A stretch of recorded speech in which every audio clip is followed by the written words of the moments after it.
بسم اللہ الرحمن الرحیم۔ دھرم سے لگاؤ رکھنے والے منکی برادر کو ہنومان کہہ رہے تھے اور دوسرے تمام منکی مین کو ہنومان کی سینا یعنی فوج سمجھ رہے تھے۔ وہاں کی انتظامیہ ریڈیو اور ٹی وی کے ذریعے ہندو عقیدت مندوں کو سمجھانے لگی کہ ان بندروں کا بھگوان رام سے کوئی تعلق نہیں ہے، یہ لوگ خلائی زون سے آئے ہیں اور اس دنیا پر حکومت کرنے کے لیے پہلے کسی ایک ملک کی زمین پر قبضہ کرنا چاہتے ہیں۔ اس سلسلے میں اخبارات کے زمین میں شائع ہو رہے تھے۔ وہ اخبارات بھی ناخواندہ عوام کو سمجھا رہے تھے کہ وہ تمام بندر خلائی مخلوق ہیں، وہ انہیں کچھ دینے نہیں بلکہ بھارت کی زمین ان سے چھیننے آئے ہیں۔ یہ حقائق تعلیم یافتہ افراد سمجھ رہے تھے۔ ہزاروں عقیدت مندوں نے ہنومان کو فضا میں اڑتے دیکھا تھا۔ وہ رامائن کے ہنومان کی طرح اڑتے بھی تھے اور غائب بھی ہو جاتے تھے۔ اپنی آنکھوں سے یہ سب کچھ دیکھ کر یہ تسلیم نہیں کر رہے تھے کہ وہ خلائی مخلوق ہیں۔ سرکار کی طرف سے منکی برادر کو مذاکرات کی دعوت دی گئی۔ ٹی وی اسٹیشن میں اس کا استقبال کیا گیا۔ مذاکرات کا وہ پروگرام پورے بھارت میں نشر کیا گیا۔ لاکھوں کروڑوں افراد نے اسکرین پر زندہ ہنومان کو دیکھا۔ منکی برادر سب کو نظر آ رہا تھا، لیکن اس کے ساتھ چھپی ہوئی آلہ بی بی اور پارس نظر نہیں آ رہے تھے۔ پارس دیوی کے لیے برادر کبیر بنا ہوا تھا۔ اس نے اس سے خیال خوانی کے ذریعے رابطہ رکھتا تھا۔ دیوی یہ سمجھتی رہی کہ وہ تل ابیب میں ہے، جبکہ وہ پہلے سے بھارت پہنچا ہوا تھا۔ وہ منکی برادر کے دماغ میں رہ کر اسے ہنومان بننے کے سلسلے میں گائیڈ کرتا رہتا تھا۔ مذاکرات میں وزیر داخلہ، فوج کے سربراہ اور چند بڑے عالم فاضل پنڈت موجود تھے۔ ایک پنڈت نے کہا، ہمارے دھرم کے مطابق دیوتا اور دیویاں ہزاروں سال پہلے ہماری دھرتی پر تھے۔ جب وہ مستقل رہائش کے لیے پرلوک میں رہنے لگے، اس کے بعد وہ کبھی دھرتی پر نہ آئے ہیں اور نہ آئیں گے۔ ان کی خدمت کرنے والے بھی ان کے ساتھ چلے گئے۔ ان خدمت گاروں میں ہنومان اور ان کی فوج بھی تھی۔ ہم کیسے یقین کریں کہ تم پرلوک سے یہاں آئے ہو؟ منکی برادر نے پارس کی مرضی کے مطابق کہا، بنیادی بات یہ ہے کہ شری رام چندر جی ایک انسان تھے، دیوتا نہیں تھے۔ یہ کہا جاتا ہے کہ وہ بھگوان کا اوتار تھے، یعنی بھگوان نے انسان کے روپ میں جنم لیا تھا۔ میں ان کی خدمت کرنے والا ایک معمولی بندر تھا اور اب بھی ہوں۔ میں پرلوک نہیں گیا تھا بلکہ بھگوان رام کی کرپا سے خلائی زون میں چلا گیا تھا۔ وہاں اپنی فوج کے ساتھ زندگی گزارتا رہا اور وقت کے ساتھ ترقی کرتا ہوا سائنسی دور میں پہنچ گیا۔ جس طرح انسانوں نے دنیا میں ترقی کی ہے، بیل گاڑیوں میں سفر کرتے کرتے راکٹ میں سفر کرنے لگے ہیں، اسی طرح ہم بھی خلائی زون سے سفر کرتے ہوئے واپس دھرتی پر آ گئے ہیں۔ کیا ثبوت ہے کہ تم وہی لنگوٹ پہننے والے ہنومان ہو؟ اپنا لباس دیکھو اور یاد کرو، ہزاروں سال پہلے تمہارے دادا پردادا بھی لنگوٹ پہنتے تھے یا گچھا باندھتے تھے۔ اگر تم کہتے ہو کہ میں ہنومان نہیں ہوں تو مجھے غلط ثابت کرو۔ اچانک دیوی اسکرین پر آ گئی۔ اس نے کہا، میں ثابت کروں گی کہ تم فراڈ ہو۔ پارس نے منکی برادر کی زبان سے کہا، اس سے پہلے کہ یہ عورت کچھ بولے میں اس کی حقیقت بتا دینا چاہتا ہوں۔ اس سے میری پہلی ملاقات لنکا میں اس وقت ہوئی تھی جب بھگوان رام کے ہاتھوں راون شکست کھا رہا تھا۔ یہ عورت اس زمانے میں راون کی معشوق تھی۔ دیوی نے غصے سے چیخ کر کہا، یہ کیا بکواس کر رہا ہے؟ پہلے مجھے بات پوری کرنے دو، پھر تم کہتی رہنا۔ ہاں تو یہ چاہتی تھی کہ راون شکست کھا کر مارا نہ جائے۔ یہ میرے پاس آ کر طرح طرح کے لالچ دے کر کہنے لگی کہ میں بندروں کی فوج لے کر لنکا سے واپس چلا جاؤں اور بھگوان رام کی مدد نہ کروں، لیکن میں بھگوان رام کا سیوک اور پجاری ہوں۔ میری مدد سے بھگوان رام نے راون کو ہلاک کر دیا۔ تب سے یہ عورت میری دشمن بن گئی ہے۔ یہ مجھے اور میری نسل کو ختم کر دینا چاہتی ہے۔ یہ میرا پیچھا کرتے ہوئے خلائی زون میں گئی تھی۔ یہ جواب دے، وہاں گئی تھی یا نہیں؟ ہاں گئی تھی، مگر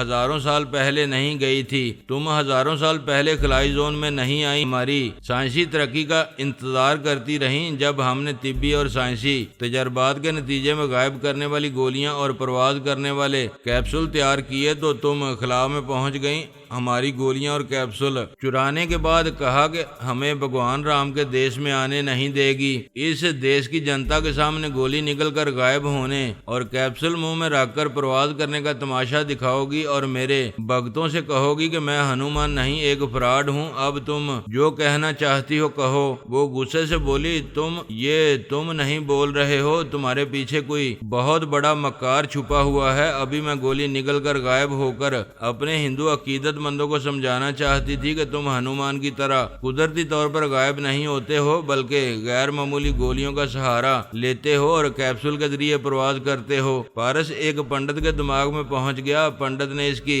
مرضی کے مطابق پوچھا، کیا تمہارے پاس نادیدہ بنانے والی گولیاں موجود ہیں اور پرواز کرنے والے کیپسول ہیں؟ ہاں، یہ دونوں چیزیں میرے پاس ہیں۔ کیا یہ درست ہے کہ تم خلائی زون میں گئی تھی اور وہاں سے گولیاں اور کیپسول لے کر آئی ہو؟ ہاں، میں نے زون سے یہ چیزیں حاصل کی تھیں۔ کیا تم زمین کی رہنے والی ہو یا خلا سے آئی ہو؟ میں بھارت دیش کی رہنے والی ہوں اور آپ سب کی طرح انسان ہوں۔ انسان راکٹ کے بغیر خلا میں نہیں جاتا۔ تم کیسے چلی گئی تھی؟ میں فلائنگ شوز پہن کر گئی تھی۔ یہ شوز میں نے خلائی مخلوق سے حاصل کیے تھے۔ تم تنہا کیوں گئی؟ کیا اس ہنومان کے بیان کے مطابق تم اس کا پیچھا کرتی رہی ہو؟ میں خلا میں بھٹک کر اس کے زون 3 میں پہنچ گئی تھی۔ جب تمہیں خلائی معلومات حاصل نہیں تھی تو بھٹکنے کے لیے کیوں گئی تھی؟ عقل کہتی ہے کہ تمہیں ہنومان کا پتہ ٹھکانہ معلوم تھا اور تم راون کے قتل کا بدلہ لینے وہاں گئی تھی۔ پنڈت جی، آپ میری مخالفت میں اس بندر کی وکالت کر رہے ہیں۔ معلوم ہوتا ہے میرا کوئی دشمن ٹیلی پیتھی جاننے والا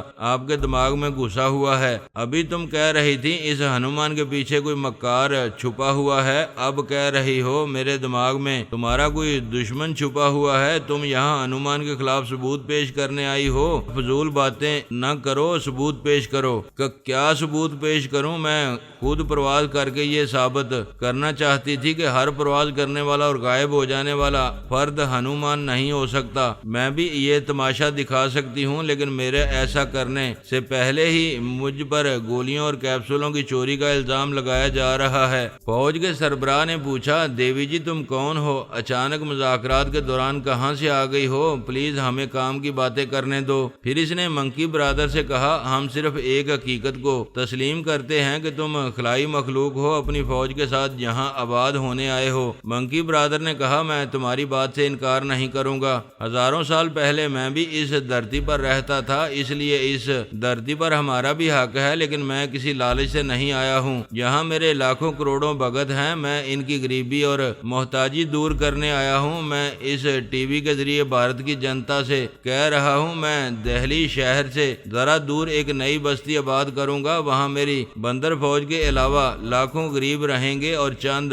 دنوں میں اتنے امیر ہو جائیں گے کہ ان کی خوشحالی دیکھ کر تمام بھارتی جنتا کو میرے ہنومان ہونے کا یقین ہو جائے گا۔ دیوی نے کہا، ہرگز نہیں، یہ بستی آباد کرنے کے بہانے اپنی منکی فوج کا اڈا بنائے گا۔ اسے ہمارے دیش کی 1 انچ زمین بھی نہ دی جائے۔ اس دیش کی بھوکی جنتا 3 وقت پیٹ بھر کر کھانا چاہتی ہے، اچھے کپڑے پہننا چاہتی ہے، پکے مکانوں میں رہنا چاہتی ہے، اپنی بیٹیوں کی شادیاں کرنا چاہتی ہے۔ میں اپنے بھگتوں کو تمام دنیا کے سامنے سر اٹھا کر جینے کے قابل بناؤں گا۔ تم راون کی معشوق تھیں، سری لنکا چلی جاؤ۔ ٹی وی اسٹیشن کے تمام ٹیلی فون بجنے لگے۔ ان کے ذریعے ہنومان کے بھگت کہنے لگے، ہم ہنومان نگر بسائیں گے، اس عورت کو ٹی وی اسٹیشن سے بگاؤ، وہ راون کی رکھیل تھی، اسے بھی راون کی طرح جلا ڈالو۔ پھر ٹی وی اسٹیشن کے باہر مظاہرے ہونے لگے۔ کسی بھی ملک کے غریب لوگ یہی چاہتے ہیں کہ ان کی محتاجی دور ہو جائے اور ان کی زندگی کی تمام ضرورتیں اس طرح پوری ہو جائیں جس طرح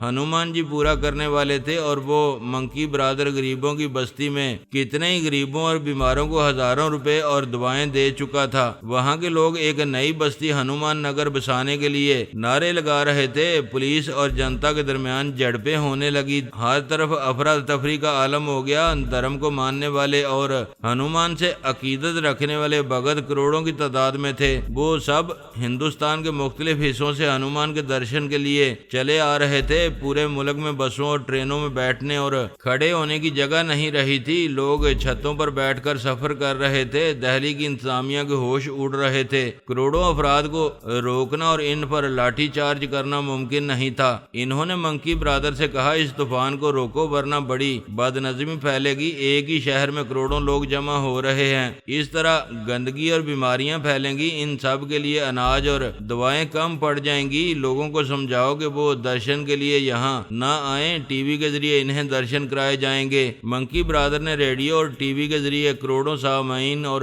ناظرین سے کہا، تم سب اپنے اپنے دیہاتوں اور شہروں میں جاؤ۔ میں کل سے پورے بھارت کا دورہ کروں گا، ایک ایک گاؤں اور ایک ایک شہر میں آؤں گا، سب کو درشن دوں گا اور سب کی پریشانیاں دور کروں گا۔ ہوگا۔ اس کے سمجھانے سے لوگ واپس جانے لگے۔ ایک حاکم نے منکی مین سے کہا تم جو بستی بسانا چاہتے ہو وہاں بھارت کے لاکھوں کروڑوں ننگے بھوکے لوگ چلے آئیں گے۔ اس بستی کی آبادی اتنی زیادہ ہوگی کہ وہ بستی جلد ہی دنیا کی سب سے بڑی آبادی والا شہر بن جائے گی۔ ایسا شہر آباد کرنے کے لیے اربوں روپے کی ضرورت پیش آئے گی۔ ہم اتنی بڑی رقم کہاں سے لائیں گے؟ فکر نہ کرو، اربوں روپے سے زیادہ اربوں ڈالر آئیں گے اور یہ رقم امریکہ اور اسرائیل دیں گے۔ پارس جانتا تھا کہ امریکہ اور اسرائیل کو یہ معلوم ہوگا کہ ان کے سروں سے یہ بلا ٹل رہی ہے اور وہ تمام بندر انڈیا میں آباد ہو رہے ہیں، تو وہ بڑی فراخ دلی سے اربوں ڈالر خرچ کر کے وہ شہر آباد کریں گے۔ دیوی پریشان ہو کر برادر کبیر کے پاس آئی، پھر بولی تم کہاں رہ گئے تھے؟ میں نے کئی بار تمہارے دماغ میں آنے کی کوشش کی لیکن میری سوچ کی لہروں کو تمہارا دماغ نہیں مل رہا تھا۔ میں شکار کھیلنے میں مصروف تھا۔ اب تک 10 منکی مین کو ہلاک کر چکا ہوں۔ ان ہلاک ہونے والوں کے لباس سے ہزاروں گولیاں، کیپسول اور لیزر گنیں حاصل کر چکا ہوں۔ ان چیزوں سے ابھی کیا فائدہ پہنچے گا؟ وہ منکی برادر ہماری زمین پر قبضہ جما رہا ہے، اسے روکنے کی تدبیر کرو۔ کیسے کروں؟ تم نے میری شرط پوری نہیں کی۔ مجھ سے کہا تھا 2 دن میں جوتش ودیا سے اپنی قسمت کا حال معلوم کروں گی، پھر میری تنہائیوں میں آ جاؤ گی۔ 1 دن گزر چکا ہے، آج دوسرا دن ختم ہونے والا ہے، ابھی دوسرا دن ختم نہیں ہوا ہے۔ جب یہ ختم ہوگا تو کل تیسرے دن شرط پوری کروں گی، لیکن کل سے پہلے تمام بندروں کو میرے دیش سے بھگا دوں گا، لیکن تم شرط پوری نہیں کرو گی تو میں تمہارا دشمن بن جاؤں گا۔ تم بڑے خود غرض ہو، اپنے ہی مطلب کی بات کیے جا رہے ہو۔ اس میں خود غرضی کی کیا بات ہے؟ ہر مزدور اپنی محنت کا معاوضہ مانگتا ہے۔ اچھا باتیں نہ بناؤ، کام کرو۔ اس منکی برادر نے پورے بھارت میں گلی گلی گھر گھر جا کر لوگوں کو درشن دینے اور انہیں بیوقوف بنانے کا پروگرام بنا لیا ہے۔ وہ بڑی چلاکی سے یہاں حکومت کرنے کا منصوبہ بنا چکا ہے اور اس پر کامیابی سے عمل کر رہا ہے۔ اس کی کامیابی پر نہ جھنجھلاؤ، تمہارے دیش کے کروڑوں لوگ خود اس کے آگے سر جھکا رہے ہیں اور اس کی پوجا کر رہے ہیں۔ ایسے میں منکی برادر کو نقصان پہنچایا جائے گا تو بھارت کی پوری جنتا اپنے حکمرانوں کے خلاف ہو جائے گی، پورے دیش میں بغاوت پھیل جائے گی اور وہ منکی برادر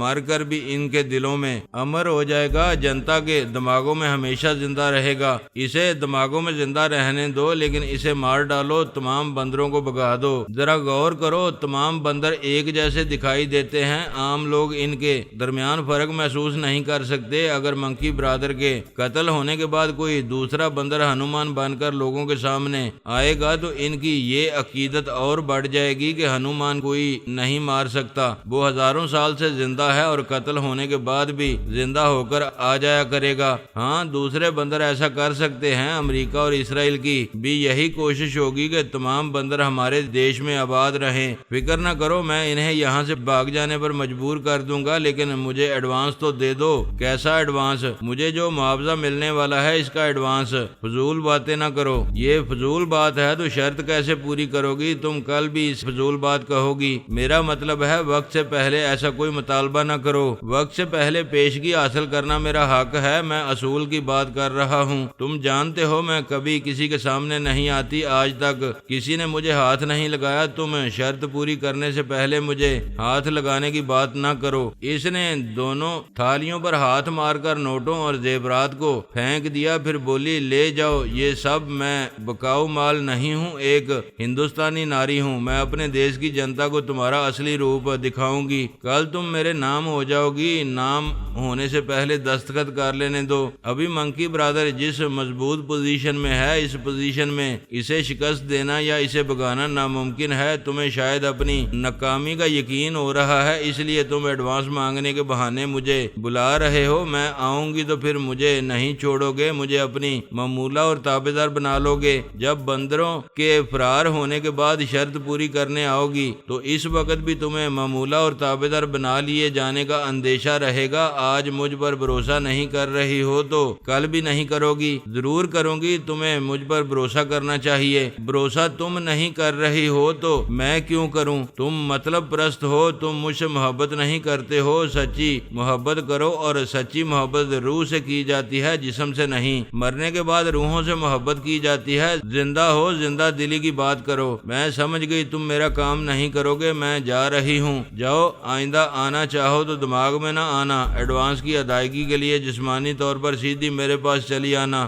اب جاؤ۔ اس نے سانس روک لی، وہ دماغی طور پر حاضر ہو کر جنجلا گئی۔ منکی برادر بڑی مضبوطی سے بھارت میں قدم جما رہا تھا، ایسے وقت برادر کبیر اس کا ساتھ چھوڑ رہا تھا۔ اس کا تعاون حاصل کرنے کے لیے وہ اس کی شرط پوری نہیں کرنا چاہتی تھی۔ ان حالات میں وہ تنہا رہ گئی تھی، اب اسے صرف اپنی ذہانت سے اور غیر معمولی صلاحیتوں سے کچھ کرنا تھا، جبکہ وہ تمام بندر اسی کی طرح غیر معمولی صلاحیتوں کے حامل تھے۔ البتہ ذہانت کے معاملے میں وہ منکی برادر سے برتر تھی۔ پریشانی یہ تھی کہ منکی برادر کی پشت پر پارس کی ذہانت کام کر رہی تھی اور اس حقیقت سے وہ بے خبر تھی۔ آخر اسے منکی برادر کی بہت بڑی کمزوری یاد آئی۔ یہ کمزوری تمام بندروں کی تھی، وہ زان پرست تھے، عورتوں کے دیوانے رہتے تھے، اور یہ یقینی بات تھی کہ وہ ہنومان بن کر بھی حسن پرستی سے باز نہیں آ رہا ہوگا۔ دیوی نے ایک نہایت حسین و جمیل عورت کو اپنا اعلی کار بنا کر ہنومان کے درشن کے لیے منکی برادر کے پاس پہنچایا۔ وہ واقعی اتنی پرکشش تھی کہ منکی برادر کا اس پر دل آ گیا۔ وہ اس کے سامنے گھٹنے ٹیک کر دونوں ہاتھ جوڑ کر بولی، ہم بہت دولت مند تھے لیکن کاروبار تباہ ہو گیا، ماں باپ صدمے سے مر گئے، میں اکیلی رہ گئی ہوں۔ اگر آپ میری کوٹھی میں تشریف لائیں گے تو آپ کے قدموں سے برکت ہوگی، میں پھر دولت مند بن جاؤں گی۔ اس نے کہا، تم جاؤ، میں ضرور آؤں گا۔ جب وہ جانے لگی تو اس کے ایک نادیدہ منکی مین نے اس کا تعاقب کیا اور اس کی کوٹھی کا پتہ معلوم کر لیا۔ منکی برادر رات کے وقت اس کے بیڈ روم میں آیا۔ وہ لباس اتار کر دوسرا لباس پہننے جا رہی تھی۔ منکی برادر کو دیکھ کر سہم گئی، پھر بولی، آپ یہاں کیوں آئے ہیں؟ تم نے بلایا اور ہم چلے آئے، لیکن میں نے بیڈ روم میں نہیں بلایا تھا، میں آپ کی پجارن ہوں، اس کے ساتھ ایک شرم و حیا والی ہندوستانی عورت بھی ہوں۔ تو کیا ہوا، میں اپنی پجارن کو درشن دینے آیا ہوں، تم بھی مجھے اپنی سندرتا اور جوانی دیتی رہو، پلیز چلے جائیں، آپ مہان ہیں، ہمارے ہنومان ہیں، آج سارا ہندوستان آپ کی پوجا کر رہا ہے، آپ کو یہاں نہیں آنا چاہیے۔ وہ ہنستے ہوئے بولا، میں سارے ہندوستان کے لیے ہنومان ہوں، مگر حسین اور جوان عورت میری کمزوری ہے، جب تک کوئی میرے پہلو میں نہ ہو مجھے نیند نہیں آتی۔ کیا تم ہر رات کسی عورت کے ساتھ رہتے ہو؟ ہاں، جو مجھے خوش کرتی ہے میں اسے مالا مال کر دیتا ہوں۔ تم اتنی دولت کہاں سے لاتے ہو؟ وہ قریب آتے ہوئے بولا، پولیس کی طرح انکوائری نہ کرو، میری آغوش میں آ جاؤ۔ وہ پیچھے ہٹ کر بولی، نہیں، مجھے بتاؤ تمہارے پاس دولت کہاں سے آ جاتی ہے؟ میرے دوسرے منکی مین نادیدہ رہ کر کبھی سرکاری خزانے سے لے آتے ہیں، کبھی بڑے بڑے سرمایہ داروں کی تجوریاں خالی کرتے ہیں، کیا تم میری عزت لوٹنے کے لیے بھی دولت لائے ہو؟ ہاں، ابھی اپنے ساتھ لایا ہوں، میں حسن کا قدردان ہوں، پہلے قیمت ادا کرتا ہوں۔ اس نے ایک چٹکی بجائی، دوسرے ہی لمحے دو منکی مین نمودار ہوئے، ان کے ہاتھوں میں دو بڑی بڑی تھالیاں تھیں، ایک تھالی پر نوٹوں کی گڈیاں اور دوسرے پر ہیرے موتیوں سے جڑے ہوئے سونے کے زیورات تھے۔ اس حسینہ نے کہا، اچھا تو یہ تمہارا اصل روپ ہے، تم اسی دیش کی دولت لوٹ کر جنتا کو بیوقوف بنانے کے لیے کچھ غریبوں کو دیتے ہو اور باقی اس طرح عیاشی میں لٹاتے ہو۔ منکی برادر نے آ کر اسے پکڑ لیا، وہ خود کو چھڑانے کی کوشش کرنے لگی، لیکن اس کے حسن کا نشہ منکی برادر کے سر چڑھ کر بول رہا تھا۔ وہ اس بات سے بے خبر تھا کہ چھت پر اور کمرے کے چاروں گوشوں میں ویڈیو کیمرے بڑی رازداری سے نصب کیے گئے تھے، جو اس کے ہنومان نہ ہونے اور عیاش ہونے کا ناقابل تردید ثبوت ریکارڈ کر رہے تھے۔ وہ منظر پورے بھارت کی جنتا دیکھنے والی تھی، بندروں کا آبو دانا وہاں سے اٹھنے والا تھا۔ منکی ماسٹر کے ساتھ ہمیشہ دو نادیدہ باڈی گارڈ رہا کرتے تھے، لیکن اس نے روشنا کے ساتھ رہنے کے دوران باڈی گارڈ سے کہا تھا کہ وہ موجود نہ رہا کریں، چلے جائیں، ان کی ضرورت ہوگی تو انہیں بلا لیا جائے گا۔ ان باڈی گارڈز کے جانے کے بعد ہی منکی ماسٹر کی شامت آ گئی تھی۔ روشنا نے اسے اعصابی کمزوری کی دوا کھلائی تھی، دوا کی مقدار اتنی زیادہ ہو گئی تھی کہ وہ بے ہوش ہو گیا تھا۔ الپا اسی وقت اس پر عمل نہ کر سکی۔ برین آدم نے اپنے ماتحتوں کے ذریعے بڑی رازداری سے منکی ماسٹر کو ایک خفیہ ٹارچر سیل میں پہنچا دیا۔ بعد میں دونوں گارڈز نے آ کر اپنے ماسٹر کو تلاش کیا، پھر روشنا کی گردن دبوچ کر پوچھا، بتاؤ ہمارا ماسٹر کہاں ہے؟ وہ روتے ہوئے بولی، مجھ پر ظلم نہ کرو، وہ اچانک ہی کہیں گیا ہے، کہہ رہا تھا اسے اس کے برادر کے بارے میں کوئی اطلاع ملی ہے، وہ جا رہا ہے، جلد ہی واپس آنے کی کوشش کرے گا۔ روشنا نے اس کے بھائی کے حوالے سے کہا تو انہیں یقین آ گیا۔ وہ دونوں منکی فوج کے کمانڈر کے پاس آئے، اسے بتایا کہ ماسٹر کئی گھنٹوں سے لاپتہ لاپتہ ہے۔ روشنا کہتی ہے وہ منکی برادر کے بارے میں کوئی اطلاع سن کر گیا ہے اور واپس آنے کی بات کہہ کر بھی اب تک نہیں آیا ہے۔ کمانڈر نے کہا کوئی گڑبڑ ہے، پہلے برادر اچانک انڈیا چلا گیا، پھر ماسٹر بھی کہیں چلا گیا، یہ یقین سے نہیں کہا جا سکتا کہ برادر انڈیا گیا ہوگا۔ ماسٹر کو تلاش کرنا ہوگا، مجھے شبہ ہے دونوں بھائیوں پر مصیبتیں آئی ہیں۔ کمانڈر نے کئی منکی مین کو حکم دیا کہ وہ نادیدہ رہ کر اس شہر کے گھر گھر میں ماسٹر کو تلاش کریں۔ اس نے مخصوص سگنل دینے والے فون کے ذریعے تمام منکی مین سے کہا وہ اس میدان میں پہنچیں جہاں ہزاروں خیمے نصب کیے گئے ہیں۔ کئی منکی مین بھی اس سگنل فون کے ذریعے شہر میں پھیلے ہوئے جان نثاروں کو خیمے کی طرف بلانے لگے۔ اس خیمے کے پاس ہزاروں نادیدہ منکی مین جمع ہو گئے تھے اور وہ سگنل فون کے ذریعے کمانڈر کو اپنی حاضری کی اطلاع دے رہے تھے۔ تقریباً 4000 جان نثار جمع ہو گئے۔ کمانڈر نے انہیں اپنی خلائی زبان میں مخاطب کیا کیونکہ انگریزی یا عبرانی زبان وہاں کے جاسوس سن کر ان کے ارادوں کو سمجھ سکتے تھے۔ کمانڈر نے کہا ہم اس دنیا میں حکومت کرنے کے لیے بڑی طویل جدوجہد کر رہے ہیں، اگرچہ ہمیں کامیابی نہیں ہوئی ہے، لیکن امریکہ اور اسرائیل پر ہماری دہشت طاری ہے، یہاں ہمارے لیے بستی بسائی جا رہی ہے،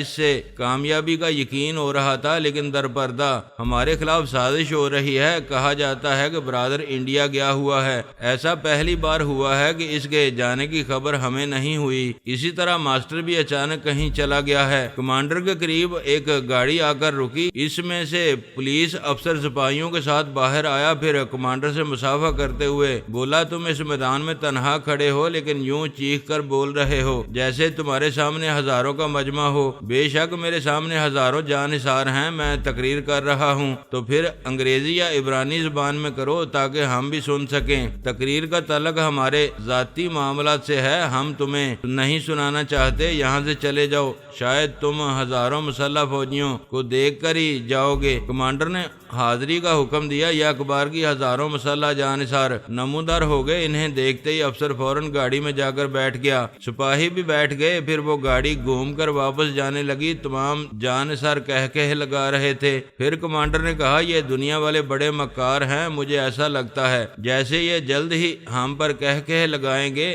بہتر ہے کہ ہم احتیاطی تدابیر پر عمل کریں۔ میں تمہارا کمانڈر ہوں اور ماسٹر کی غیر موجودگی میں قائم مقام ماسٹر بھی ہوں، اور میرا حکم ہے کہ یہاں میرے پاس صرف 500 جان نثار رہیں، باقی ابھی پرواز کر کے امریکہ چلے جائیں اور بالٹی مور میں قیام کریں۔ جب ماسٹر اور برادر صحیح سلامت یہاں آئیں گے تو میں ان سے مشورہ کر کے تمہیں یہاں بلاؤں گا۔ وہ کمانڈر کے حکم کی تعمیل کرنے لگے۔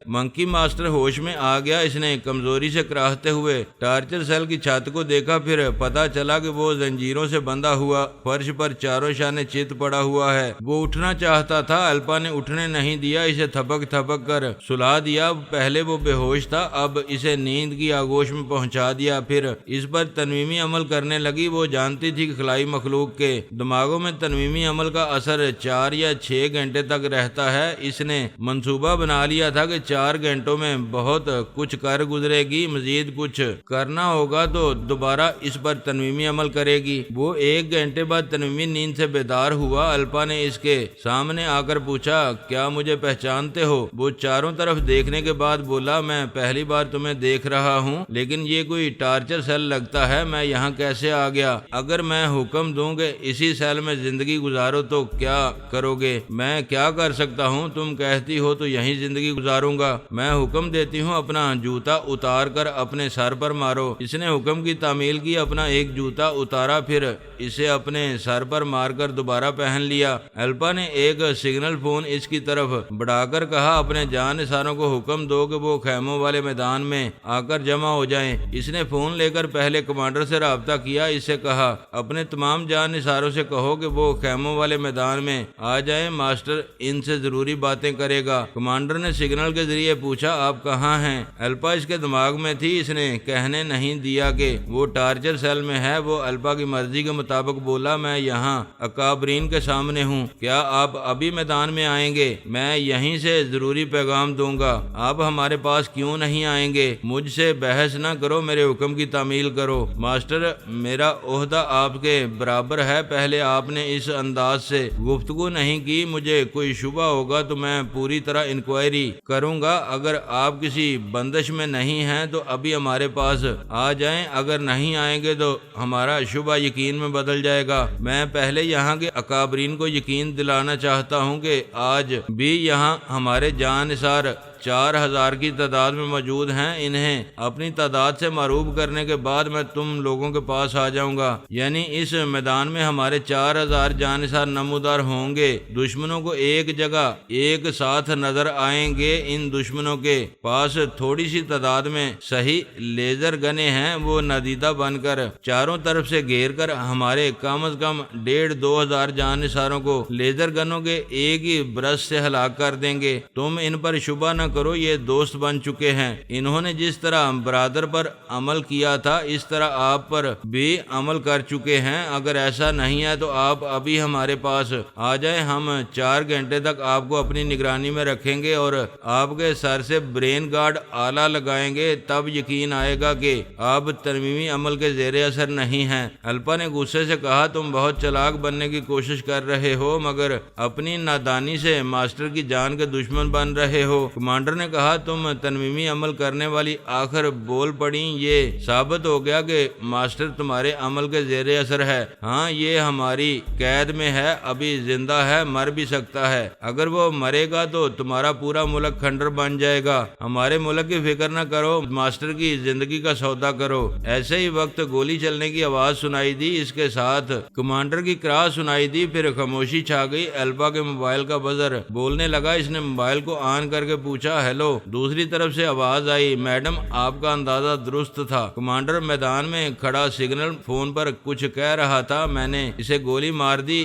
ہے، وہ ختم ہو چکا ہے۔ الپا نے فون بند کر کے ماسٹر سے کہا، فوراً میدان کی طرف جاؤ، تمہارے فوجی بندر مشتعل ہو رہے ہوں گے، میں تمہارے دماغ میں جو کہتی رہو اس پر عمل کرتے رہو۔ اس نے ماسٹر کو ایک گولی اور ایک کیپسول دیا، پھر ایک ریوالور دے کر کہا، گولی جیب میں رکھو، واپس آتے وقت ندیدہ بنو گے تاکہ کوئی تمہارے تعاقب میں یہاں تک نہ آئے۔ اس کیپسول کے ذریعے میدان کی فضا میں پرواز کرتے رہو گے، کسی بندر کے قریب نہیں جاؤ گے، کوئی زبردستی آنا چاہے تو اسے گولی مار دو گے۔ چلو، میں ندیدہ بن کر تمہارے ساتھ رہوں گی۔ الپا ایک گولی کے ذریعے سایہ بن کر ماسٹر کے جسم میں سما گئی۔ ماسٹر کیپسول کے ذریعے پرواز کرتا ہوا میدان میں پہنچا، وہ میدان خالی نظر آ رہا تھا لیکن اسے پرواز کرتے دیکھ کر ایک منکی مین میدان میں نمودار ہوا، پھر بولا، ماسٹر آپ کو دیکھ کر خوشی ہو رہی ہے مگر افسوس، دشمنوں نے ہمارے کمانڈر کو ہلاک کر دیا ہے، ہم دشمنوں کو تباہ کر دیں گے۔ ماسٹر نے کہا، صبر کرو اور یہ بتاؤ کیا